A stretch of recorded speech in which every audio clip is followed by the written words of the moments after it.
Live from New Delhi, you're watching DD India Newshour, India's voice to the world. I'm Shubhendu Ghosh, coming up in the next hour. Zohran Mamdani and fellow Democrats sweep key U.S. polls. President Trump blames the shutdown for Republican drubbing. After United States, Russian President Putin asked top officials for proposals on nuclear tests, North Korea could conduct a nuclear test in near term. European Union strikes last-minute deal on emission cut targets ahead of UN COP30 climate summit, aim to balance climate goals with economic realities. Prime Minister Narendra Modi greets champions of Women World Cup, hails the historic win, asks team to take forward message of Fit India to girls across the country. And India celebrates Guru Nanak Jayanti and Deepawali. President Murmu, Prime Minister Modi and others extend greetings on the auspicious day.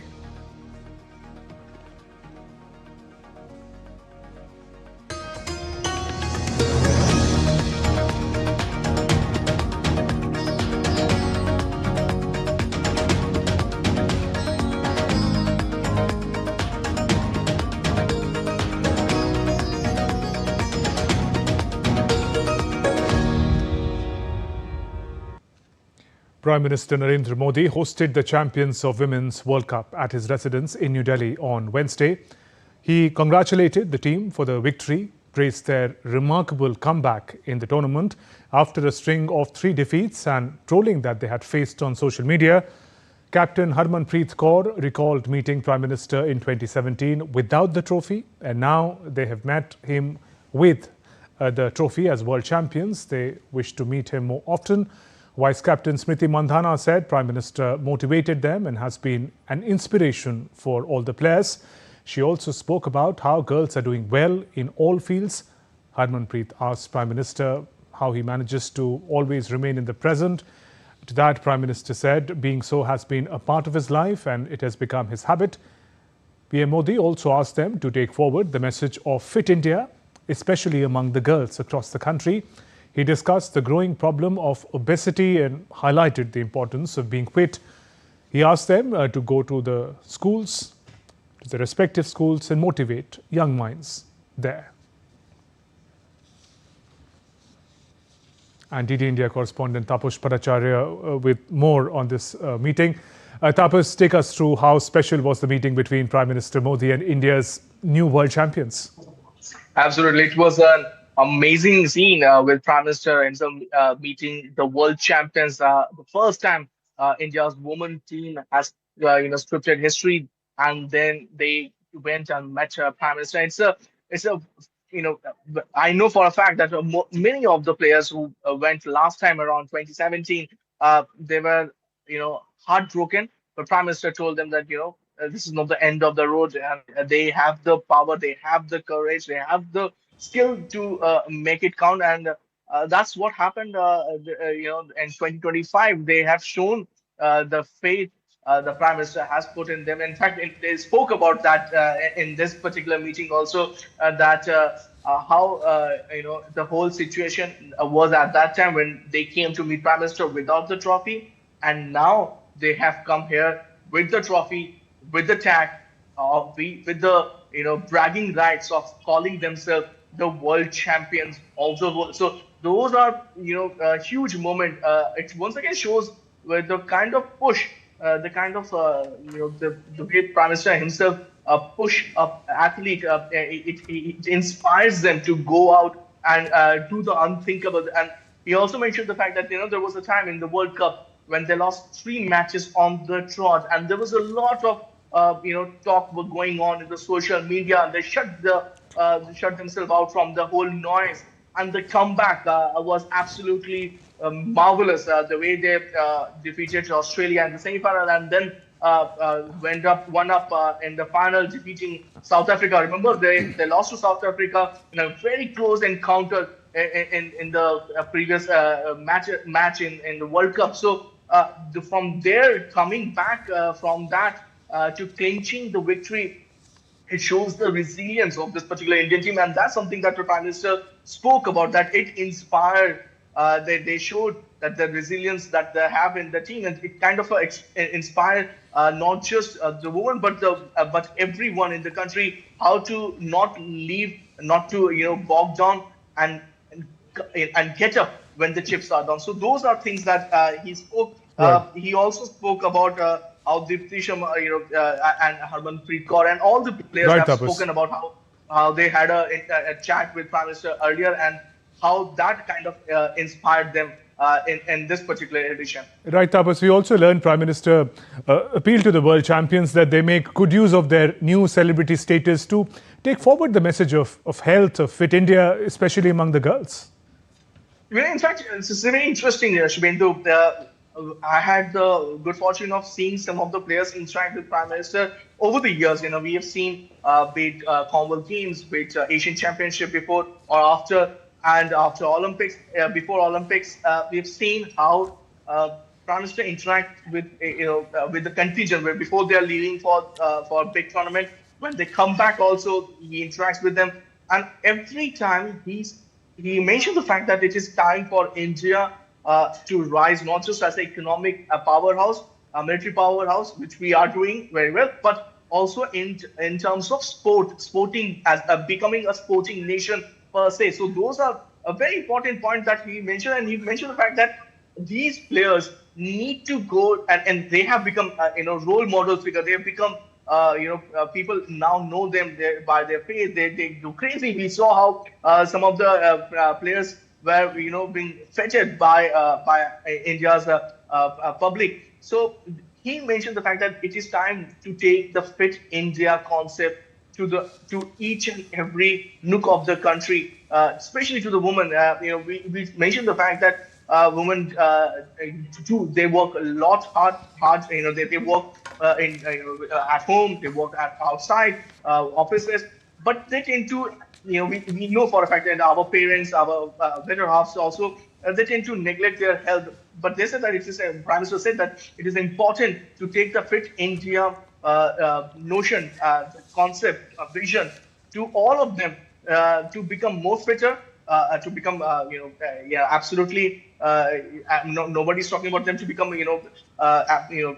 what you call, fitness fanatic, but to become fitter, healthier, and work in the concept of becoming India a fit nation. So those are a very important point he mentioned, and he told them to take that concept to their respective states, respective villages, urban centers, where they can actually mention this. They can actually talk about this to each and everybody, and that's something that we saw that earlier with Neeraj Chopra. We also saw that with India's women hockey team, men's hockey team. All the players, in fact, I know about. He mentioned that these are very important things that one needs to take into consideration. If India has to become a prosperous country, it has to have a holistic approach, not just of physical, not just military and economic powers, but also becoming fit overall. So those are very important points that he discussed with the Indian women's cricket team. There, Tapas, thanks very much for joining us with those updates.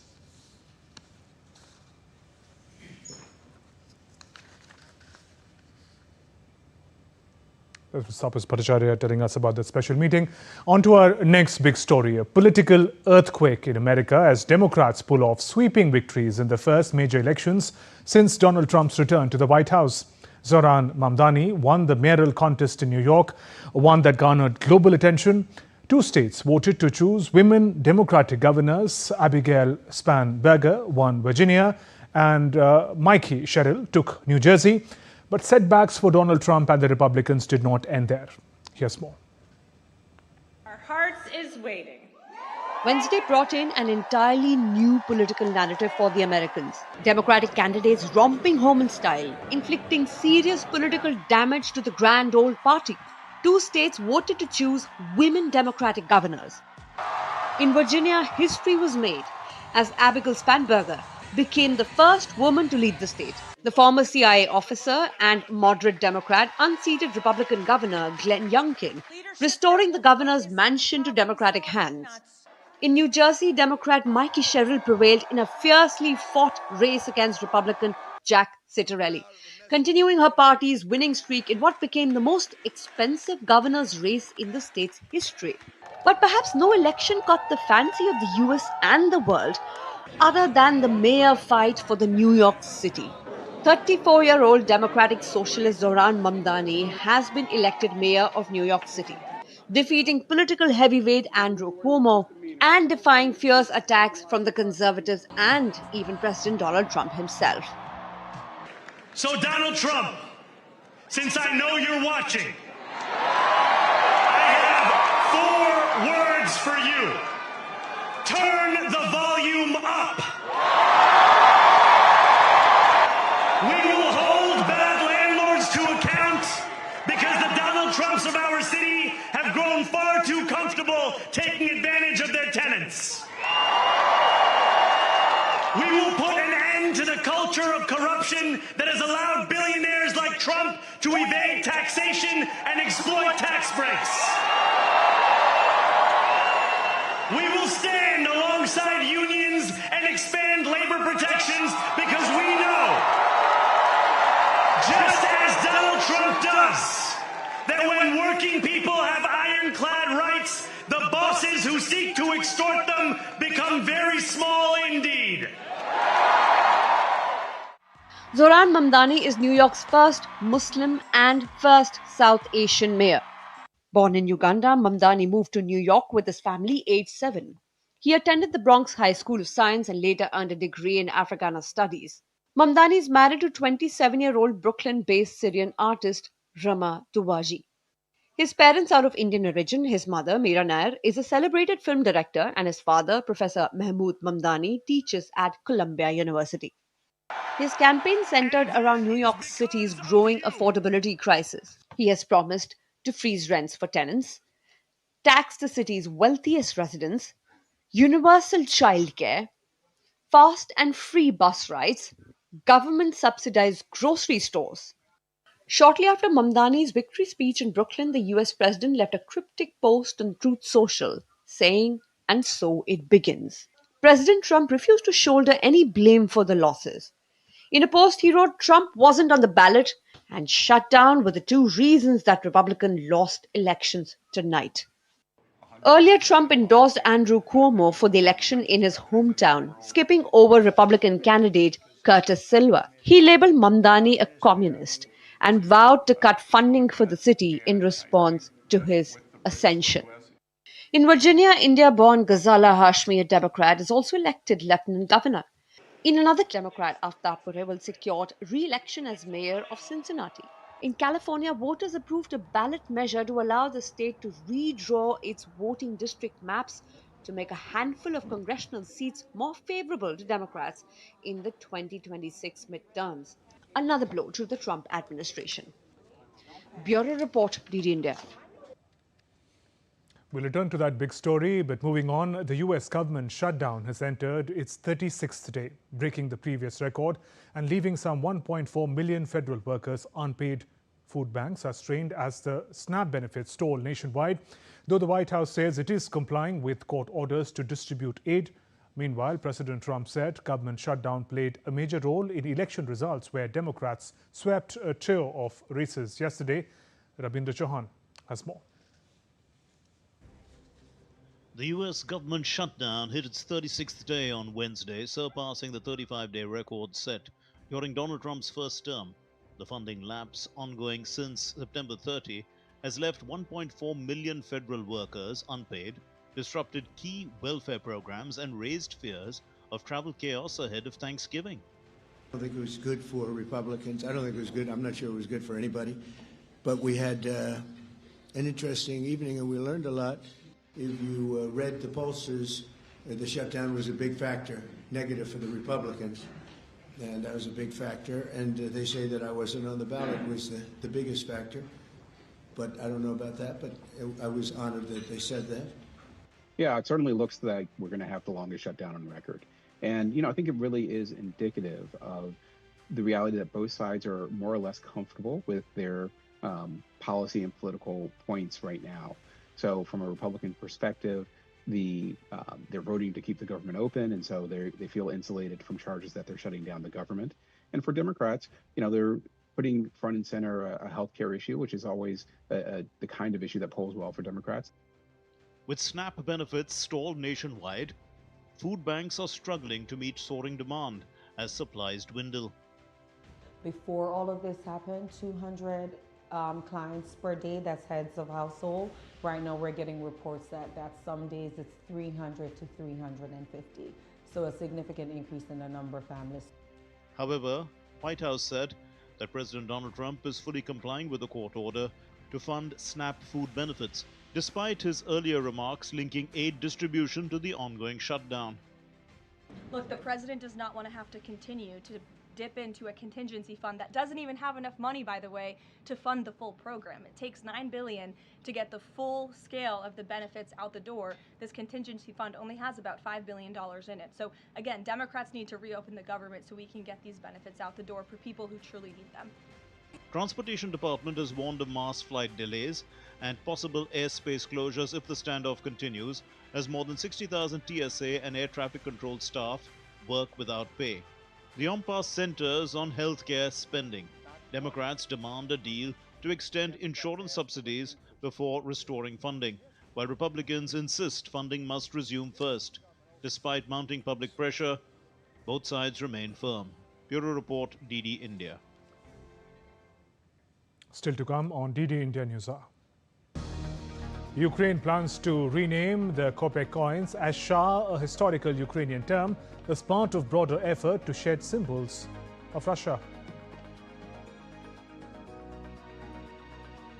Beijing lifts some tariffs on U.S. farm goods, but soybeans stay costly. And Philippines begins cleanup after Typhoon Kalmegi leaves at least 100 people dead.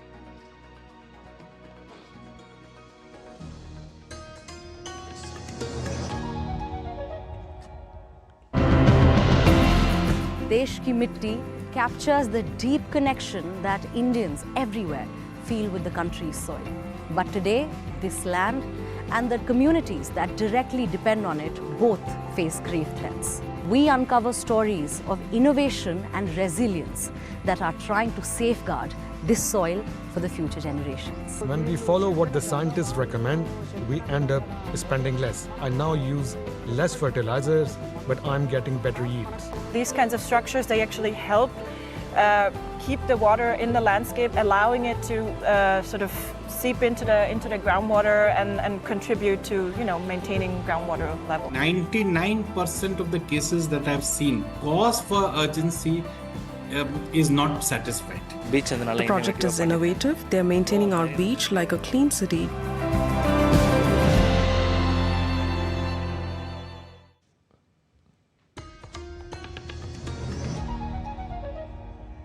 Welcome back. You're watching DD India Newshour. I'm Shubhendu Ghosh. Let's talk about the U.S. tariffs. The U.S. Supreme Court will hear arguments on Wednesday in a pair of challenges to President Trump's power to impose sweeping tariffs on virtually all goods imported into the United States. The hearing marks the beginning of what could be the biggest battle yet in the Trump's trade war, as the Supreme Court considers whether his use of International Emergency Economic Powers Act to impose these duties was constitutional. Various businesses and 12 U.S. states have challenged the tariffs. They argue that Trump overstepped his constitutional authority, noting that power to levy taxes and tariffs traditionally lies with the Congress. 3 lower courts have already ruled against the administration, finding that IEEPA does not explicitly grant the president power to impose tariffs. Trump has defended the administration's use of tariffs to balance global trade flows, citing years of high duties charged by other countries on U.S. imports. He argued that his tariffs have increased U.S. revenues and driven the stock markets to a series of record highs. After hearing arguments on Wednesday, the Supreme Court will have until June to make decision, following a rigorous process of arguments and discussion on the case's merits. This will be followed by a vote. In other news, Russian President Vladimir Putin on Wednesday instructed top officials to draft proposals for possible nuclear weapons testing following U.S. President Donald Trump's recent statement that America may resume such tests. Putin emphasized that Russia has always complied with comprehensive nuclear test ban treaty, but would respond if other nuclear powers conducted tests. Putin directed relevant ministries and agencies to gather information, analyze and prepare proposals for potential test preparations.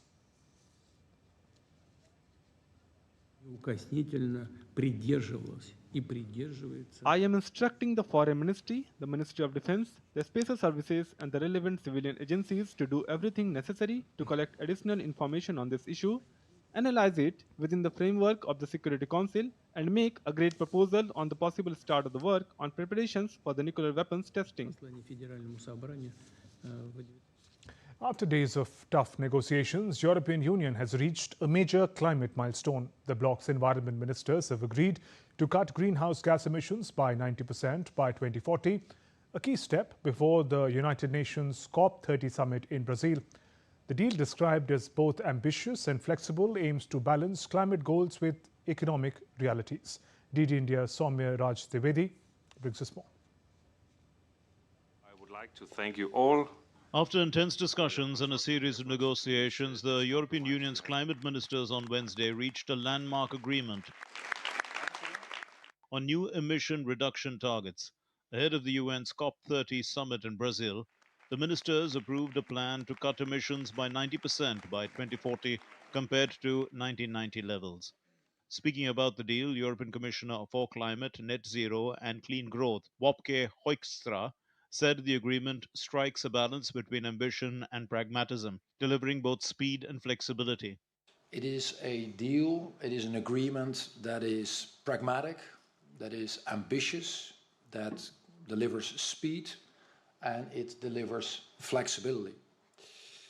And what we need to make sure, and that is at the heart of this, is, and again, I've said that also many times, climate competitiveness and independence need to go hand in hand going forward. All three are essential. Danish Climate Minister Lars Agard also praised the decision, saying the bloc has delivered on the European dream. I believe that yesterday we delivered on that dream.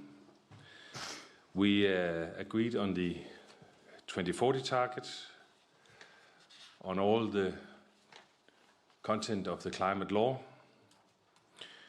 We agreed on an NDC. So we have now the three pillars that the presidency was aiming for before we are going to jump into the plane to Belém. However, the deal includes several flexibilities that have drawn criticism from environmental groups, who have called it a missed opportunity. Environment groups have accused member states of undermining the EU's climate ambitions by pushing for loopholes. The ministers also finalized a related 2035 target, part of the EU's nationally determined contribution, which will be presented at the upcoming UN Climate Summit. EU Chief Ursula von der Leyen hailed the agreement as good news as she arrived in Belém, Brazil, for the Leaders' Summit ahead of the formal COP30 talks beginning November 10th. Soumya Raj Dwivedi's report for DD India. Ukraine has secured enhanced partnership status in UK-led Joint Expeditionary Force, a coalition of 10 northern and eastern European nations. The agreement, signed in a Norwegian city of Bodo, brings Ukraine closer to the group, which includes Denmark, Estonia, Finland, Iceland, Latvia, Lithuania, the Netherlands, Norway and Sweden, all NATO members. British Defence Minister John Healey said the move sends a strong message reaffirming Europe's long-term support for Kiev. The JEF was established in 2014 after Russia's annexation of Crimea. And Ukraine plans to replace its kopek coins with new ones called shas, shedding one of the last remnants of the Soviet past. The move, expected to be completed this year, aims to further distance the country from Moscow. Nearly 4 years of conflict. The Shah, a historical Ukrainian term used in 16th and 17th century and during 1917 to 21 revolution, will replace the kopek, still used only in Russia, Belarus and Ukraine, among former Soviet states. China will suspend retaliatory tariffs on U.S. imports, including duties on farm goods, after last week's meeting of the two countries' leaders. Beijing confirmed on Wednesday, but imports of U.S. soybean still face a 13% tariff. The Tariff Commission of the State Council or Cabinet will scrap duties of up to 15% imposed on some American agricultural goods from November 10th, while keeping levies of 10% introduced in response to President Trump's Liberation Day duties. Investors on both sides of the Pacific were relieved when Trump met Chinese leader Xi Jinping in South Korea, easing fears that the world's two largest economies might abandon talks to resolve a tariff war that has disrupted global supply chains. After Xi-Trump meeting, the White House said China would purchase at least 12 million metric tons of U.S. soybeans in the last 2 months of this year and at least 25 million tons in each of the next 3 years. For the Busan meeting, the farmers were thinking about, our industry was thinking about alternatives, thinking about how do we diversify and how do we keep a long-term presence in China, because this must be a short-term situation.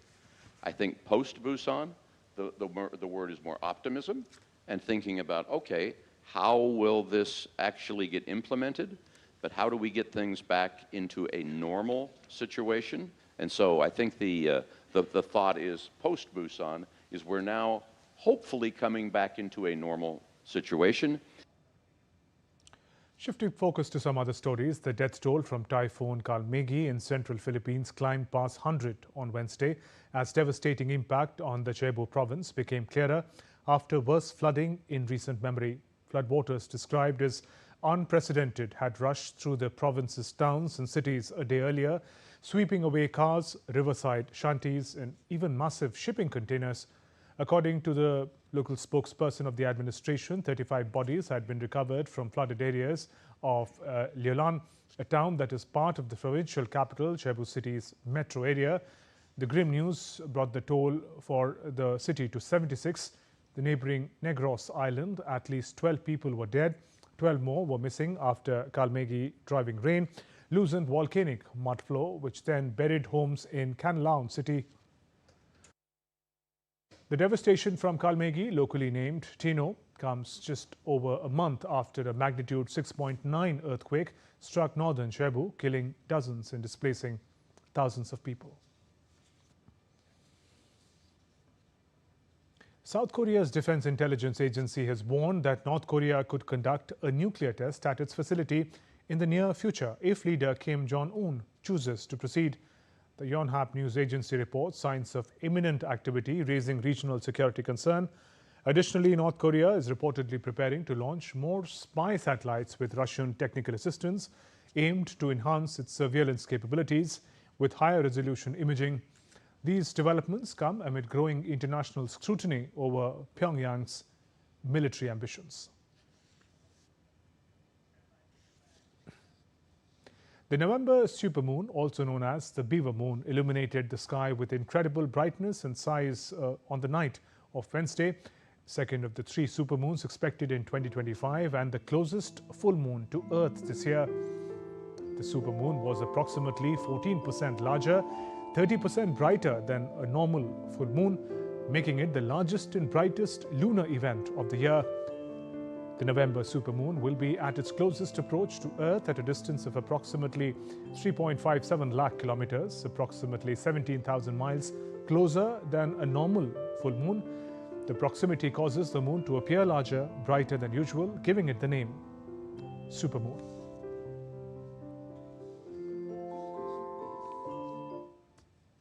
Let's now take a look at other stories making news around the world.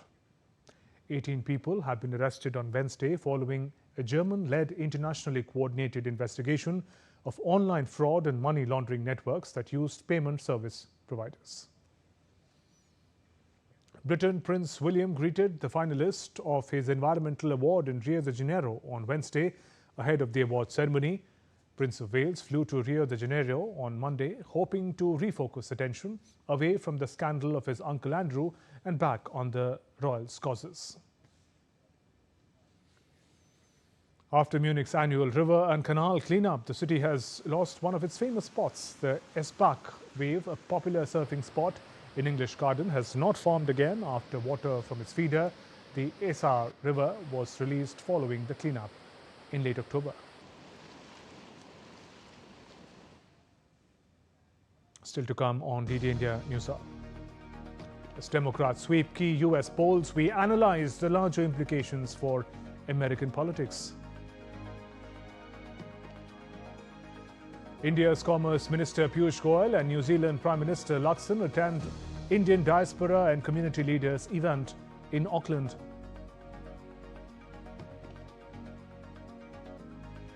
Indian Navy to commission indigenously built INS Ekshak to boost hydrographic survey capabilities.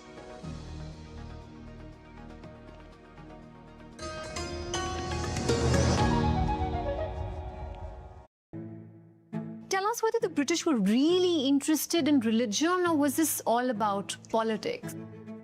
The British wanted to know as much about it as they could. But what they got was not necessarily a truly accurate reflection of the lived reality.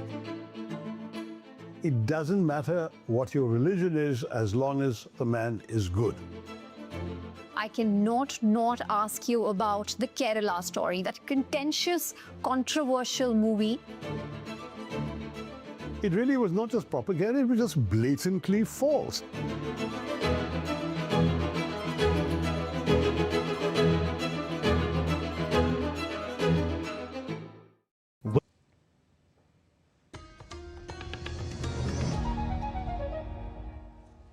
Welcome back. We now return to our top story of the Democrat sweep in the key U.S. elections. To talk about it, let me welcome Ambassador Prabhu Dayal, former senior diplomat, joining us from Gurgaon. Ambassador Prabhu Dayal, good evening and welcome. Now, are these isolated wins for the Democrats, or have the American people delivered an important message for President Trump?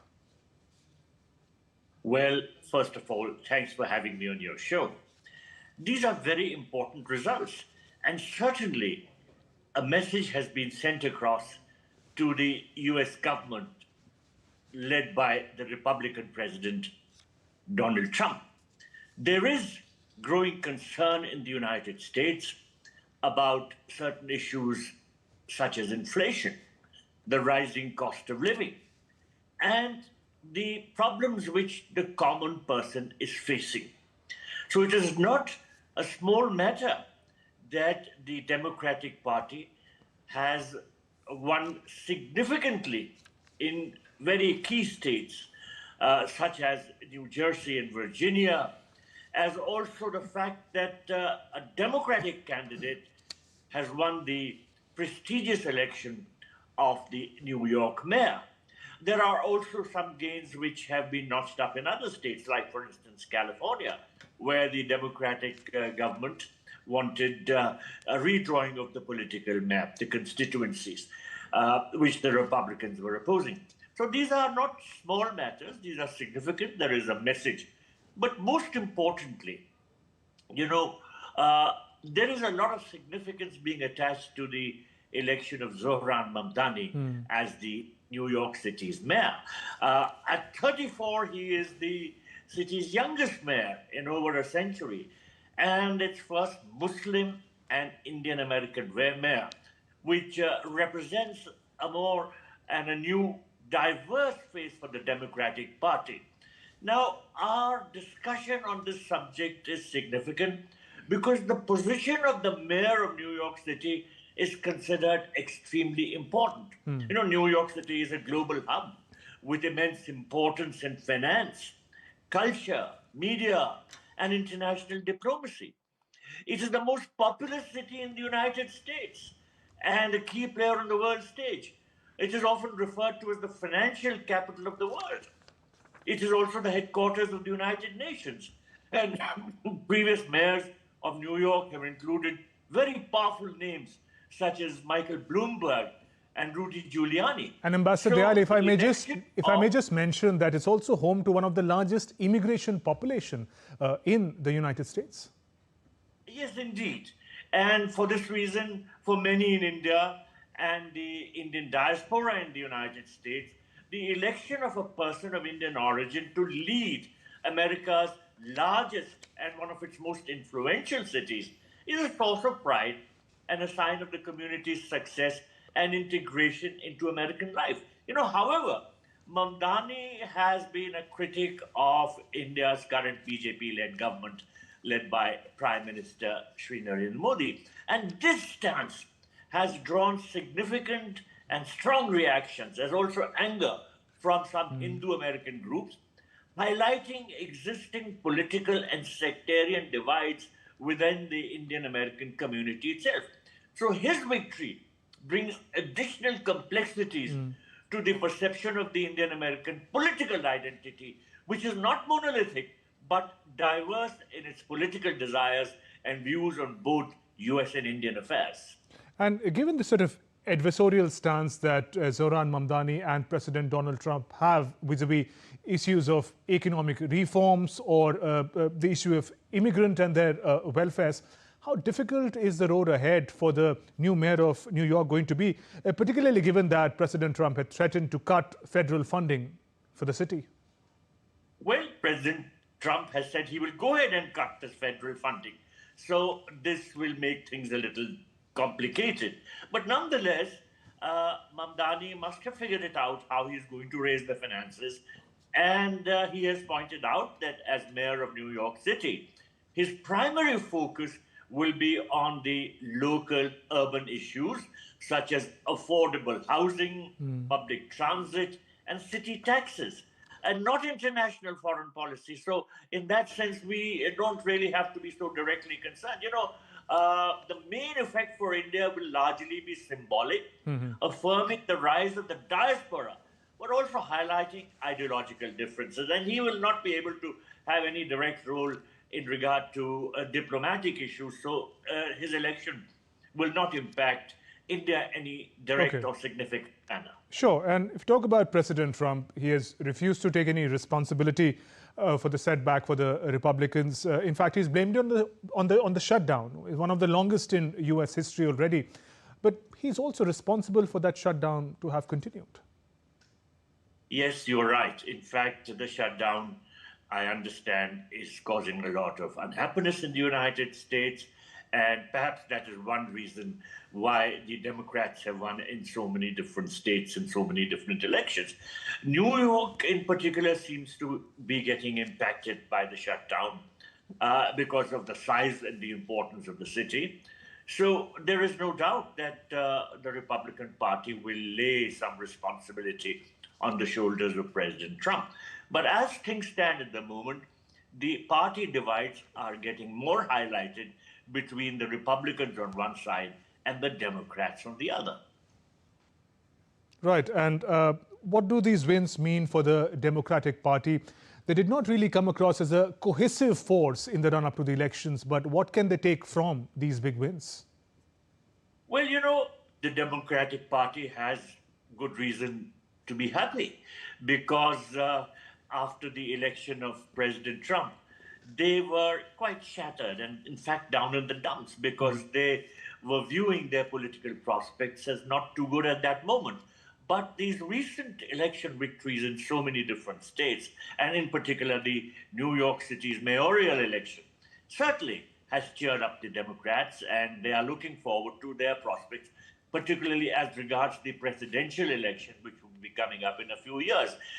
They have won two key gubernatorial races. The governor of New Jersey and the governor of Virginia are going to be Democrats. That's not a small matter. But this is just a pointer to how people are feeling, how they are thinking, and what are the challenges which lie ahead for President Trump on the domestic political scene. So the battle is only going to intensify from here.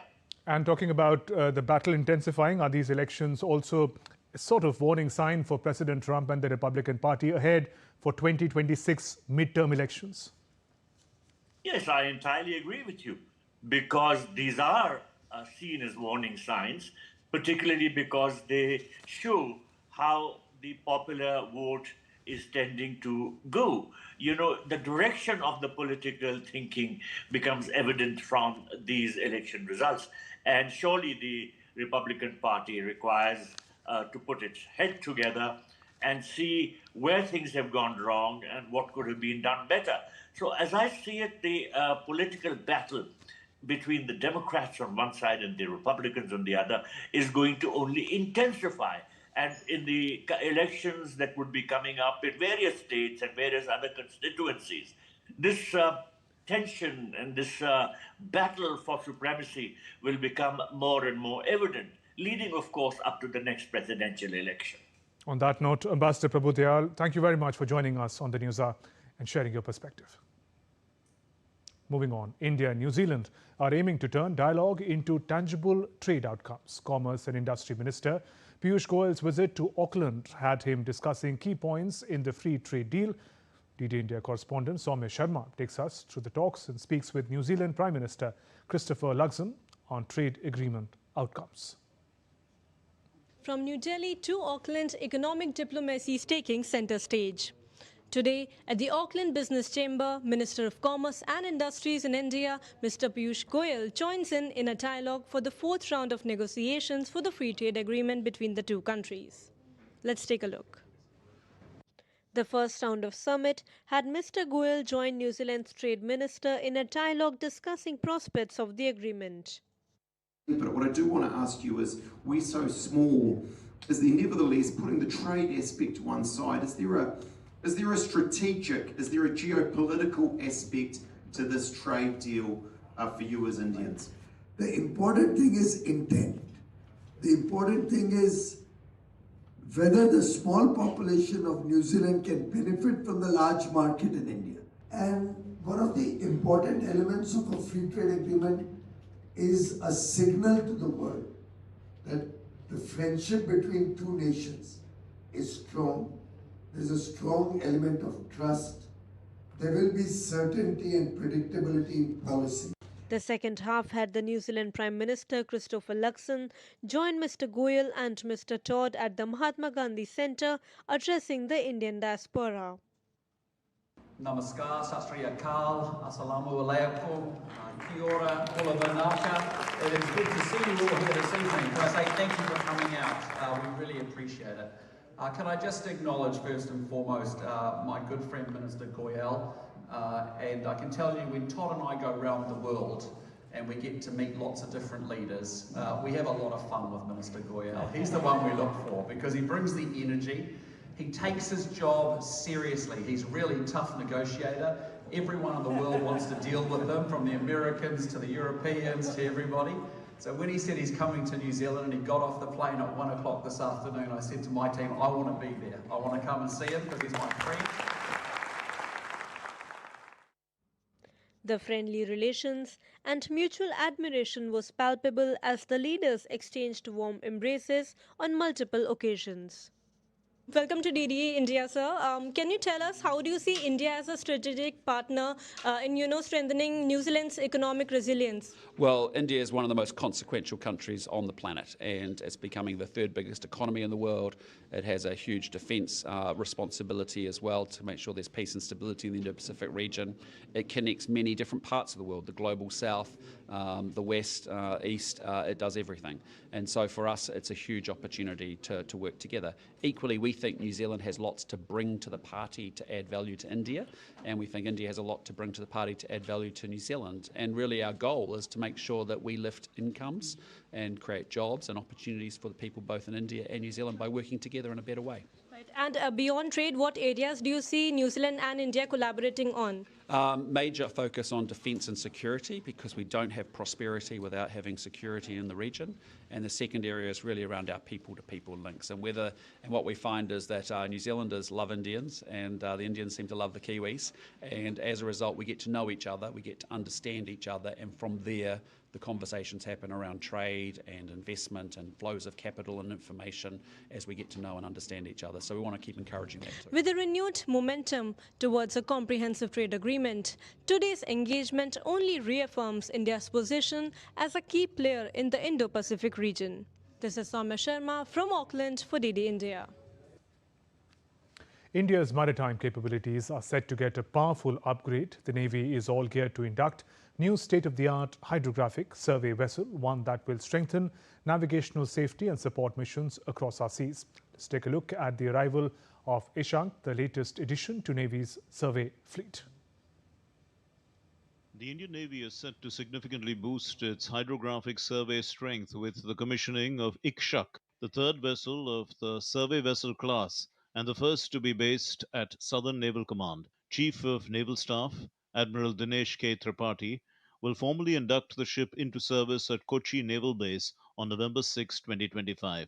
Built by Garden Reach shipbuilders and engineers in Kolkata, Ishak stands as a powerful symbol of Atmanirbhar Bharat. With more than 80% indigenous content, the ship reflects India's growing shipbuilding capabilities.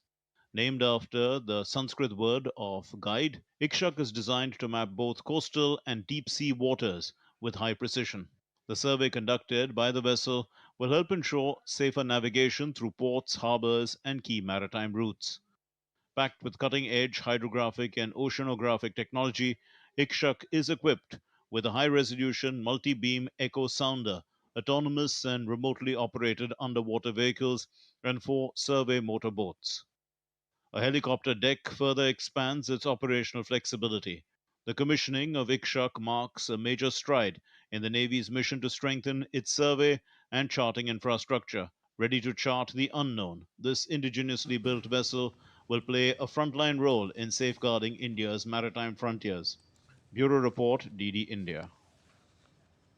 Saudi Arabia is organizing Global Harmony Initiative. DD India correspondent Munmun Bhattacharya spoke exclusively with Indian Ambassador to Saudi Arabia, Dr. Suhail Ejaz Khan, about India's culture in Saudi Arabia, his interactions with Indian artisans, the embassy's efforts to promote Indian culture, future prospects of cultural and entertainment collaborations.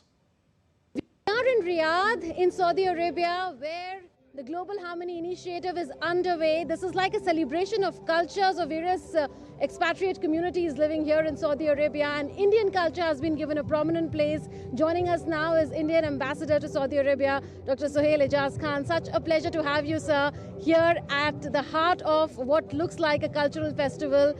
There is an India Week being celebrated. How does it feel? Why does India matter? Over next 9 days, we are going to see Indian culture being celebrated here, from Bollywood music, from dances, from our artisans, from handicrafts, Indian food.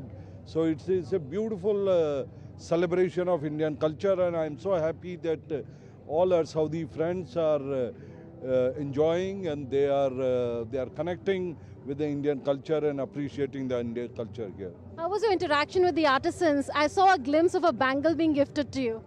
It was amazing, and it was amazing how they can, create a magic in 1 minute. They make these bangles with beautiful designs, and I think this has become also very popular among our Saudi friends. How the Indian embassy here in Riyadh is promoting Indian culture in Saudi Arabia, and what is the kind of reception that you are getting to the promotion that you are doing of Indian culture? We at the embassy also do a lot of cultural activities with our Indian community. In fact, we had 1 week long cultural event at our embassy, which just finished yesterday. We call it Pravasi Parichaya. It is again a cultural extravaganza. It's a festival of India where all the Indian communities from various states, they come together and celebrate Indian culture. In fact, as part of that, yesterday we had a grand finale with the Gita Mahotsav, where we had a big musical performance on Bhagavad Gita. Very recently we saw the 3 Khans from India together on one stage. So what is the kind of potential that we are really seeing in the entertainment sector when it comes to collaboration between India and Saudi Arabia? Because that is a glimpse which is rare. All 3 were there together at the stage, and they spoke extensively about entertainment, about films, about how we can develop connections between Indian film industry and Saudi Arabia. There are possibilities of joint collaborations also. So, and in any case, Saudi people already love Bollywood. They know Bollywood very well, and Indian movies are extremely popular here. Thank you so much, Dr. Khan, for speaking to us on DD India. So that was an exclusive conversation with Indian Ambassador to Saudi Arabia on the close cultural connect that exists between India and Saudi Arabia and the possibilities going forward. With cameraman Pramod Negi, this is Munmun Bhattacharya from Riyadh for DD India. Moving on, the 556th Prakash Guru Purab of founder of Sikhism, Shri Guru Nanak Dev Ji, is being celebrated with religious fervour throughout the country. Devotees have been pouring in at Gurudwaras, paying obeisance to the revered saint Guru Nanak Dev Ji. Here's more.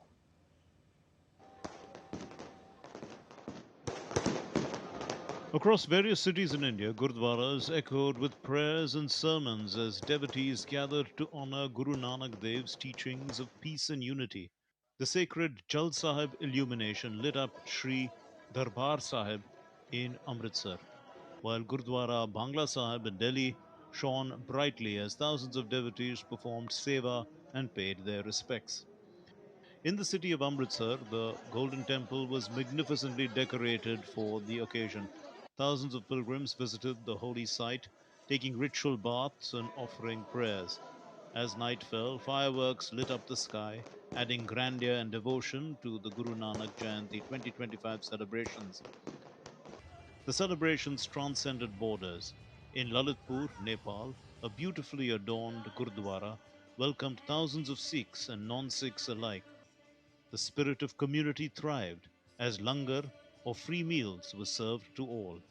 Guru Nanak Dev's message of compassion, tolerance and love continues to inspire humanity across the globe.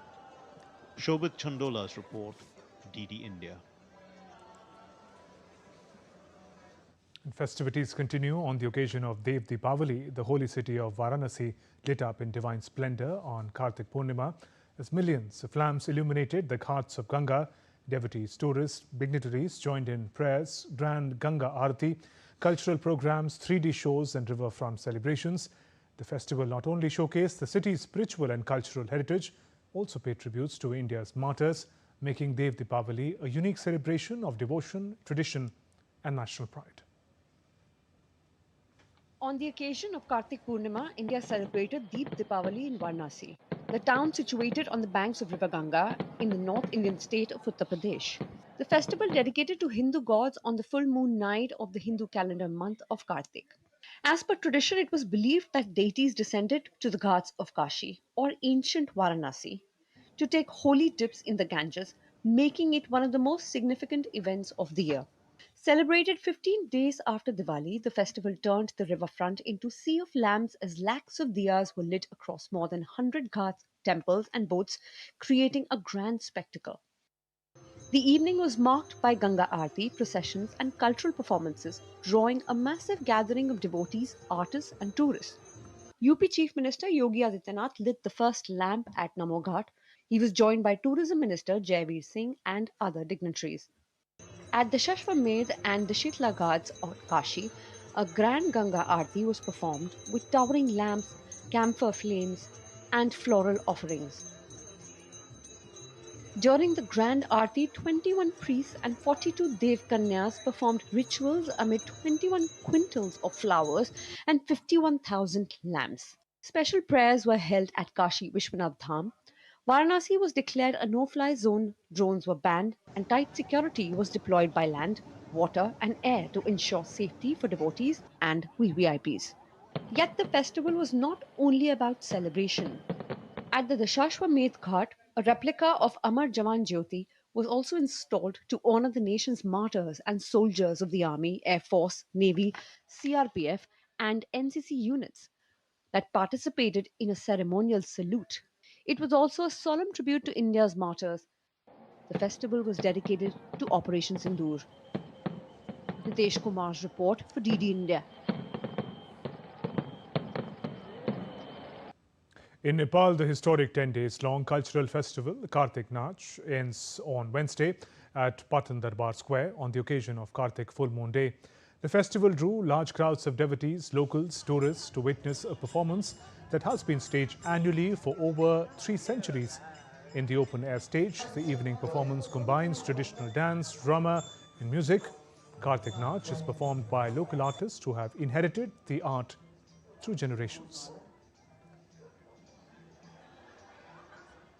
Bangladesh's garment exports continue to decline for the third consecutive month, marking a sharper drop than last year's turbulent export performance. After a strong start in July, exports from the apparel sector fell steadily over the next 3 months. Garment exports fell 4.75% in August, 5.66% in September and 8.39% in October, according to data from the Export Promotion Bureau.